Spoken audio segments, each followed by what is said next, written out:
Luke chapter 20. One day, as Jesus was teaching the people in the temple and preaching the gospel, the chief priests and the scribes with the elders came up and said to him, "Tell us by what authority you do these things, or who it is that gave you this authority." He answered them, "I also will ask you a question. Now tell me, was the baptism of John from heaven or from man?" And they discussed it with one another, saying, "If we say from heaven, he will say, 'Why did you not believe him?' But if we say from man, all the people will stone us to death, for they are convinced that John was a prophet." So they answered that they did not know where it came from. And Jesus said to them, "Neither will I tell you by what authority I do these things." And he began to tell the people this parable. A man planted a vineyard and let it out to tenants and went into another country for a long while. When the time came, he sent a servant to the tenants so that they would give him some of the fruit of the vineyard. But the tenants beat him and sent him away empty-handed. And he sent another servant, but they also beat and treated him shamefully and sent him away empty-handed. And he sent yet a third.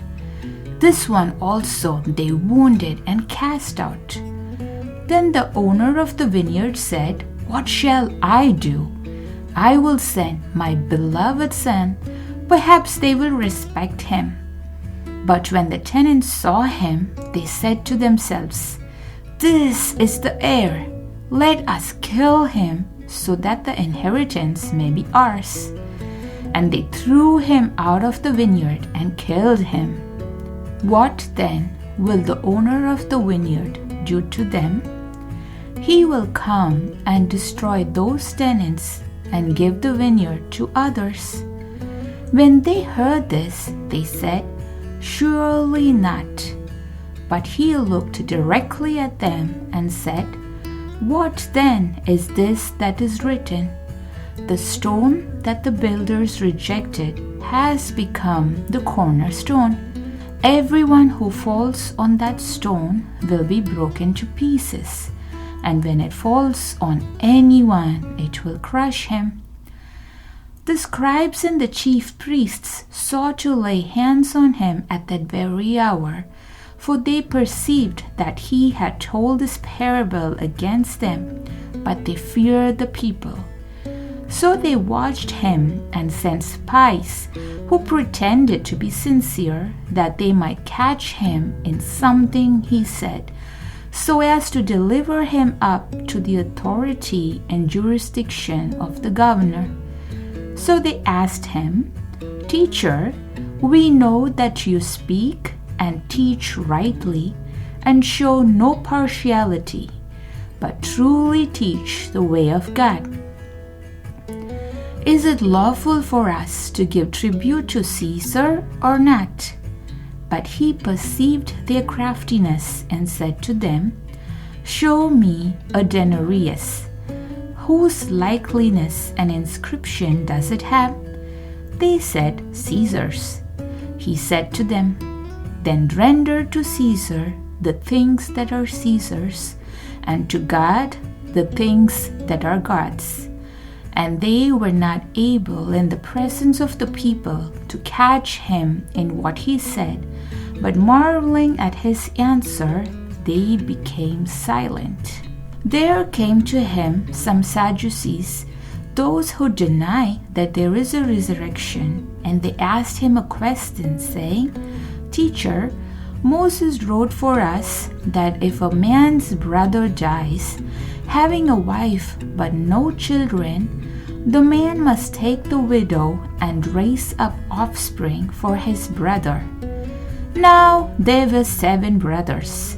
The first took a wife and died without children, And the second and the third took her, and likewise all 7 left no children and died. Afterward the woman also died. In the resurrection, therefore, whose wife will the woman be? For the 7 had her as wife. And Jesus said to them, The sons of this age marry and are given in marriage, but those who are considered worthy to attain to that age and to the resurrection from the dead, neither marry nor are given in marriage, for they cannot die any more, because they are equal to angels and are sons of God, being sons of the resurrection. But that the dead are raised, even Moses showed in the passage about the bush, where he calls the Lord the God of Abraham, and the God of Isaac, and the God of Jacob. Now he is not God of the dead, but of the living, for all live to him. Then some of the scribes answered, Teacher, you have spoken well. For they no longer dared to ask him any question.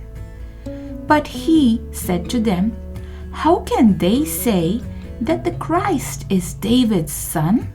For David himself says in the book of Psalms, The Lord said to my Lord, Sit at my right hand until I make your enemies your footstool.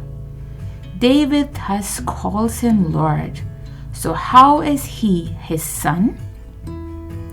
And in the hearing of all the people, he said to his disciples, Beware of the scribes who like to walk around in long robes and love greetings in the marketplaces and the best seats in the synagogues and the places of honor at feasts, who devour widows' houses and for a pretense make long prayers.